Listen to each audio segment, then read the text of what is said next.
हम बोलेगा तो बोलता है, हम बोलेगा तो बोलता है। हम बड़ा विचित्र कार्य कर रहे हैं।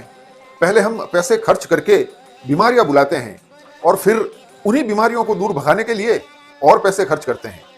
एक तरह से हम अपनी मेहनत की गाढ़ी कमाई को जाने अनजाने व्यर्थ बर्बाद कर रहे हैं। ये वीडियो आपके और आपके परिवार के जीवन से जुड़ा है और इसलिए इस वीडियो से आपका अंत तक जुड़े रहना और हालातों को समझना नितांत जरूरी है।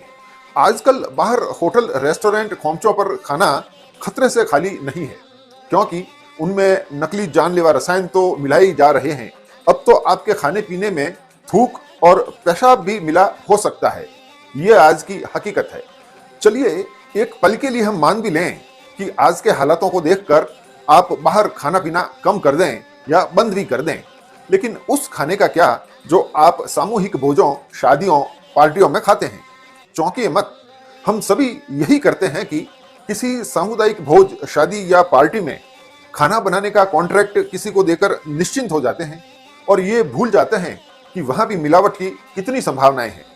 50-55 आइटम वाला चमचमाता खाना हमारी बुद्धि और विवेक पर ढक्कन लगा देता है। खाना बनाने वाले को सिर्फ अपने मुनाफे से मतलब होता है।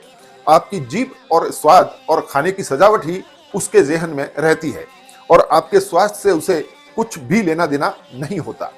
किसी भी सामूहिक भोज में दूध, घी, तेल, पनीर, मेवे और मसालों की मुख्य भूमिका होती है और इन्हीं के नकली या घटिया क्वालिटी के होने की पूरी संभावना होती है।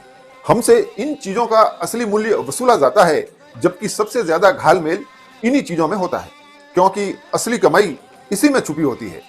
चंद वर्षों पहले तक सामूहिक भोजों में हलवाई सिर्फ खाना बनाने आता था और खाद्य सामग्री स्वयं आयोजक खरीद कर देता था। तब चाचा, मामा, फूफा लगातार भट्टी पे बने रहते थे और उनकी आंखों के सामने काम होता था। तब घालमेल की संभावनाएं स्वतः समाप्त हो जाती थी। लेकिन आजकल सब कुछ बाजार के चतुर खिलाड़ियों के भरोसे है, जिसमें सामान बेचने वाले से लेकर खरीदने वाले और बनाने वाले सभी शामिल है। इन सबको मोटा मुनाफा चाहिए और वो मुनाफा निकलता है घालमेल से, मिलावट से और हमारे स्वास्थ्य से खिलवाड़ करके। कड़वा तो है, मगर सच यही है। हमें अपने व अपने परिवार के स्वास्थ्य का ख्याल रखना होगा।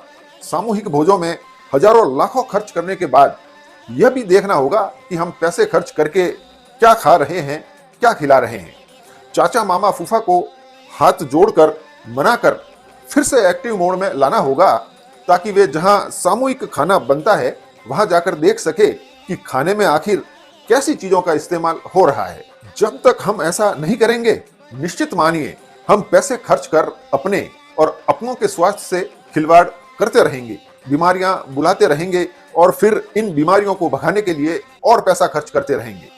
इस कुचक्र को तोड़िए, इस पर गहराई से चिंतन कीजिए, क्योंकि ये मामला हमारे और आपके और अपनों के जीवन से जुड़ा है।